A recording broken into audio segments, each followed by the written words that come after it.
ଆପଣ ଭଲ କଥା ନେଉଛନ୍ତି ଯେ ହଗିନା ମୁତିରେ ତାର ବାହାର କରୁଛନ୍ତି, ଯିଏ ଛୁଆ ଜନ୍ମ କଲା ତାର ବାହାର କରୁଛନ୍ତି, କିଏ କୋଉଠି ଦର୍ଶନ କଲା ତାକୁ ବାହାର କରୁଛନ୍ତି।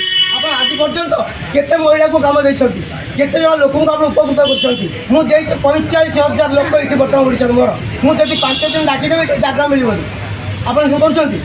ଆପଣ କାଲି କିଏ ଛୁଆ ଜନ୍ମ କଲା, କିଏ କାହାକୁ ଟେକି ନେଇଗଲା, କିଏ କାହାକୁ କୁକୁର ନେଇଗଲା, ଏଗୁଡ଼ା ଲେଖୁଛନ୍ତି। ମୁଁ ଜାଣିନି ଆପଣ ସେଇ ନ୍ୟୁଜ୍ ଦେଖୁଛନ୍ତି ବୋଧେ, ଆପଣ ଭଲ ନ୍ୟୁଜ୍ ଦେଖୁନାହାନ୍ତି। ଆପଣ ଭଲ ନ୍ୟୁଜ୍ ଦେଖୁନାହାନ୍ତି। ମୁଁ ଆଜି ପର୍ଯ୍ୟନ୍ତ ଦେଖିଲି ମିଡ଼ିଆରେ ଗୋଟେ ଭଲ କଥା କୋଉଠି ନାହିଁ। ଆପଣ ଦେଖୁନାହାନ୍ତି, ମିଡ଼ିଆରେ ବାଜୁଛି, ଆପଣ ଦେଖୁନାହାନ୍ତି। ଆପଣ ଦେଖିଛନ୍ତି, ଆପଣ ଦେଖିଛନ୍ତି ଟୋଟାଲ ବନ୍ଦ ହବ ଏଠି। ଶୁଣନ୍ତୁ, ମିଡ଼ିଆ ଏଠି ବାହାରିବ ନାହିଁ। ମୁଁ ଦେଖ ଆଜିକି 15 ଦିନ ଭିତରେ ଯେତେକ ଟିଭି ମାନଙ୍କୁ ଡାକିବି, ସିଏମ୍ ଅଫିସରେ ବସିବି, ମୋର 45,000 ଲୋକଙ୍କୁ ଡାକିବି, ଟୋଟାଲ ମିଡ଼ିଆ ଭାଇମାନଙ୍କୁ ଯିଏ ଖରାପ ହେବ ସବୁ କାର୍ଯ୍ୟକଳାପ ବାହାରିବ। Against of the government, I will stop their government. ଆପଣ ବନ୍ଦ ନ୍ୟୁଜ୍ ଦେଖୁଛନ୍ତି, ମୁଁ ଦେଖୁଛି ନ ଦେଖୁନା ମୁଁ ସେ କଥା